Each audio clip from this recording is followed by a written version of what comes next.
Good afternoon po sa inyong lahat. Batiin muna natin ang mga katabi natin ng good afternoon. Mga kapatid, nais ko pong kunin ang pagkakataong ito muna para magpasalamat pong muli sa inyong lahat sa inyong pagsuporta sa ating Mary's Basket, ang ating suporta ng school supplies sa ating mga estudyante, mga kabataan ngayong school year na ito. Mga bata, palakpakan natin ang mga nagbigay sa inyo ng mga school supplies. No? Kanina ho, habang nag-iikot kami ng banal na sakramento, ang ating mga volunteer catechists at formators, ang ating education ministry sa pamumuno ni Kuya Charles, ay namigay na ho sila ng mga school supplies. At ngayon, itong ating misa ay inaalay din natin sa kanila. Ang tawag dito sa mga eskwelahan, lalo na sa mga Catholic schools, sa mga public schools na may masisipag na katekista, ang tawag dito nila ay Mass of the Holy Spirit. At hawak-hawak ng mga bata ang kanilang mga school supplies. Meron silang mga plastic envelopes. Kanina nagmisa ako sa Padre Pio sa Libis. May mga nagpa-bless na rin. Di ba kadalasan ang mga nagpapa-bless din, yung mga magbo-board exam, magbabar exam, bakit aantayin pa nila ang board at bar? Bakit hindi ngayon? Kaya mamaya babasbasan din natin ang kanilang mga school supplies. Kasama sila syempre. Pinababasbasan. May mga ilang magulang, pati uniforme, pati mga bagong sapatos, mga bagong damit. Gusto ipasusuot mo na anak, isuot mo yung bagong binili kong brief sa'yo. Magsimba ka muna. Anak, yung sapatos mong bago. Alam nyo, naalala ko dati, sabi ng nanay ko, hindi ko alam kung ginagawa nyo sa mga anak at apo nyo yan. Pag binili nyo ng bagong, eto mali ho ito, talagang maling-mali ito. Sabi nung ako naman naniwala, anak, para hindi ka paltusin, alam na po kagad. Anong ginawa ninyo sa amin? Para hindi ka paltusin, kagatin mo yung likod. Yun daw pong sakong, no? Kinagat ko naman, no? Pinaltus pa rin ako Sinungaling, no? Pero gagawin natin lahat bilang panimula ng mga kabataan natin sa kanilang pagpasok sa eskwela. Pero ang pinakamahalaga dito ay hindi lamang yung inyong mga school supplies at mga dinala nila at mga binigay po ninyo, kundi ang misa. Kasi sa linggong ito, mga kapatid, ipinagdiriwang po natin ang Corpus Christi Sunday, piyesta, doon po sa Santa Cruz Church. Ngayon, Corpus Christi Sunday. Anong ipinapaalala sa atin? Ang kahalagahan ng banal na misa. Ang Eucharistia. Kahapon pagkatapos ng aking taping sa TV Maria, pupunta ako dapat sa may Malabon, sa Tugatog. Ako'y naimbitang magnobina Mass. Natapos kami ng taping ng testimony, 4 p.m. Tinignan sa Waze, kaya 45 minutes lang. Pero paglabas namin, di ba, ang lakas ng ulan. Ang dilim-dilim, alas 4 pa lang, alas 7 na ng gabi sa dilim. Bumuhos ang malakas na ulan.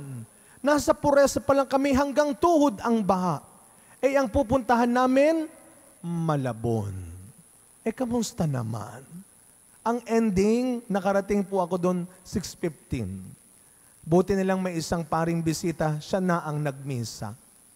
Pero ang nakakatuwa doon, ang mga tao, hindi umalis. Rain or shine for the Eucharist. Sa araw na ito, mga kapatid, bukod sa mga school supplies, isa pa sa mga pinakamahalagang sangkap para makapag-aral ng mabuti ang mga bata, ang paborito ninyong subject. Ano ang favorite subject sa school? Yung totoo, recess. Sabi nung sakristan, recess. Very good ang sakristan. Yun naman po talaga ang mahalaga rin. Kaya yung bata tuloy hindi makapag-isip, sabi niya, alam mo Nay, first honor sana ako wala lang akong baon. Hindi ako makapag-isip ng masyadong maayos kasi gutom ako. Kasi kulang yung baon ko. Kaya meron din tayong Ola Paaral, gagawin natin ulit bilang tulong sa ilang mga kabataan pa, lalo na yung ating mga parish volunteers na mga kabataan. Mahalaga rin po yung kumain sila ng tama. Sabi nung kaibigan ko sa akin, "Uy, Father Hans, bakit lumiit ka? Ikaw ba'y nagda-diet? Wala na ba kayong makain? Bakit lumiit ka? Ano bang sikreto mo?" Biniro ko, sabi ko, "Ano lang yan? 3 Hail Mary lang yan." Ha? Sabi niya, "Ako nga nagro-rosaryo, hindi ako lumiliit eh. Ikaw 3 Hail Mary lang." Alam niyo, minsan may paniniwala tayo, para lumiit ka, huwag kang kakain ng ganito, huwag ka nang mag-almusal, huwag ka nang maghapunan. Mga bata, makinig kayo. Sabi ng doktor, mali yun. Do not skip meals. You do not need to eat less. You just have to learn to eat right. Kumain ng tama. Kumain sa tama. At sa araw na ito, mga kapatid, nagpapasalamat tayo sa Diyos sa pinakamahalagang pagkain binigay niya sa buhay nating mga Kristiyano.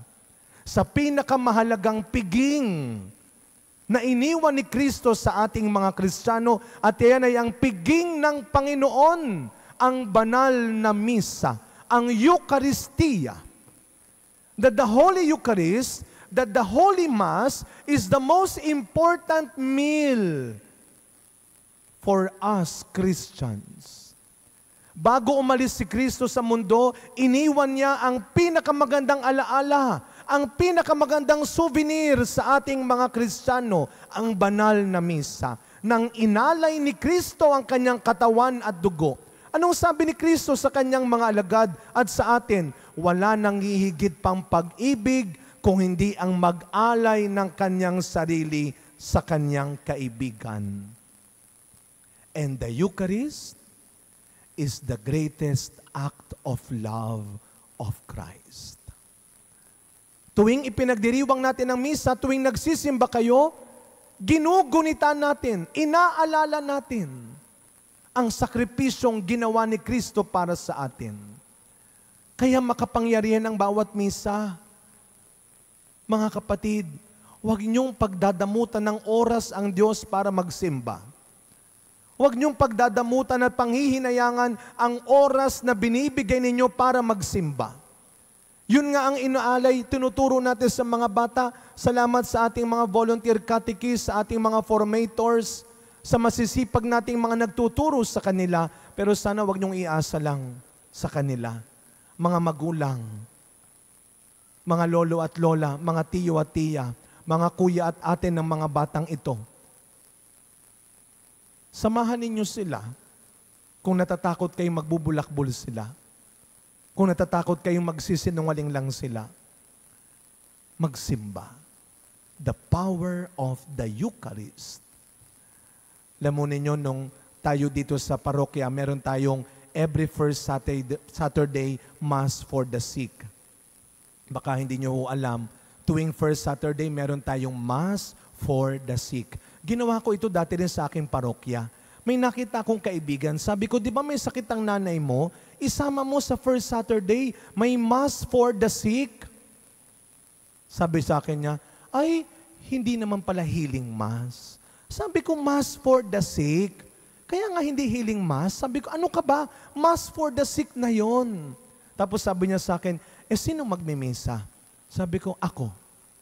Alam niyo, sabi niya sa akin, bakit? Healing priest ka ba?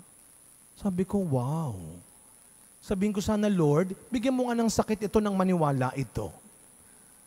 Mga kapatid, huwag niyong kakalimutan mga bata, 2 bagay. Una, hindi ang pari, hindi ang kung sinong ministro ang tunay na makapagpapagaling sa atin, ang Panginoon lamang. At pangalawa, every Mass is a healing Mass. Amen? Every Mass is a healing Mass. Na sa bawat pagdiriwang natin ng Eucharistia at ng banal na misa, tayo ay nakahanda. Sapagkat tuwing nagmimisa at nagsisimba tayo, ang langit ay nakabukas at ang mga anghel ay bumababa. at tayo ay kanilang sinasamahang sumamba sa Diyos. Ang grasya ng Diyos ay nandito. Si Kristo ay tunay na buhay sa katawan at dugo. Kaya nga pinapaalala ho natin, kapag kayo ay tumatanggap ng komunyon, mga kapatid, mga bata, ibigay natin ang pinakamataas na paggalang, respeto. Tamang pagtanggap, huwag isang kamay lang. Hindi candy ang hinihingi mo. At huwag niyong agawin sa kamay namin. Hayaan niyong ilagay sa kamay ninyo o sa bibig ninyo at sumagot ng amen. At isubo ka agad. Respeto. Kaya sabi ni Pablo, huwag niyong kakalimutan ang dignidad ng ginawa ni Kristo.